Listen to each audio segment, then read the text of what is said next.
Hey y'all, I just wanted to come back on here and share an expanded perspective from the last video I did about having a bad breakup. This last week I had an experience where I realized what was some of the core issue that I was facing in relation to this relationship that I had ended.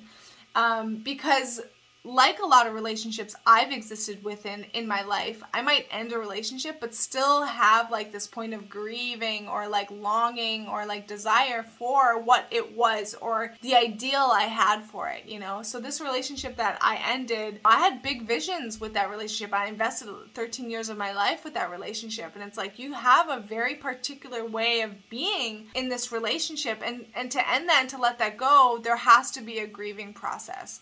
For me, what I've done in my past and with this most recent one is like I find it hard to let go of. You still like there's aspects that you still love and you still wish were existent and you still want to participate in, but maybe it's you're not ready, and maybe you still have to do some, you know, processing to really let it go. And so as a point of like allowing yourself to actually let it go, one of the points that I was seeing that was like really hard for me to let it go, why there were these moments where I wanted to hold on to this relationship even though it brought me a lot of conflict, even though I didn't really want to be there, even though I really feel like there's something like different that it's not the right time or something, you know?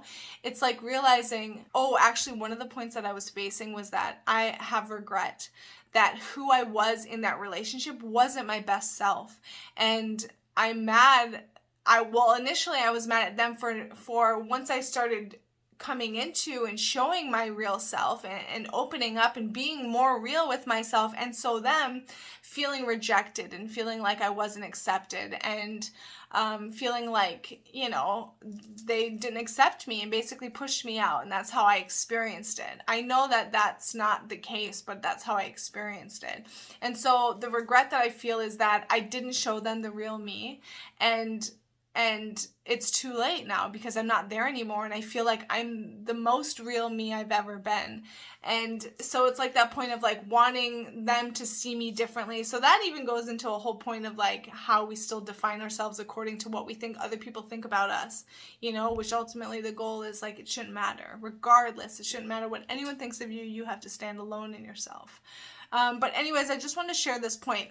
If you're finding in a relationship that you have a hard time letting it go and you keep wanting to rehash or revisit the point, even though it causes you pain, even though you know it's not a great relationship, even though you don't know if you necessarily want to be there, consider what is it that you're holding on to. And for me, it was this point of like, oh, right, you know, I want them to see me different, which though really I have no control over, right? Like I don't have any control how other people see me. We don't, you know, no one has any control over how I see them, but we have to do our best to just like know ourselves and know who we are and know what's in our heart and where we're coming from to ensure that you're like, you know, I can stand by myself and I can stand with who I am, and I know that I'm not here deliberately harming anyone or deliberately causing any trouble, and I'm doing my best to like, you know, take responsibility for my life. And it's like if we can just stand in that point, then it doesn't matter what anyone thinks of us or how other people interpret us. Oh, this is kind of a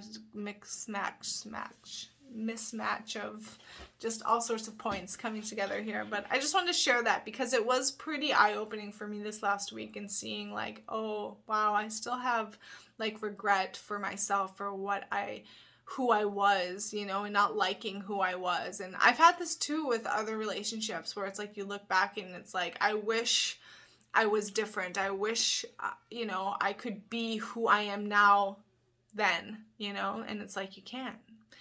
But you can live fully who you are now and, you know, make sure that your living example is who you want people to see you as, the real you know, so that you don't have regrets. So definitely don't, you know, hide yourself in fear of what other people are going to think of you, and rather learn to tap into your real self so that you're fully satisfied with your life and, you know, the relationships that you have with other people, in terms that they really know you and they really saw you, you know. It's almost like this point too of like when we're not really who we really are in relationships. Oh, that point's gone now. But anyways, I probably won't post this, so thanks for walking with. See you next time.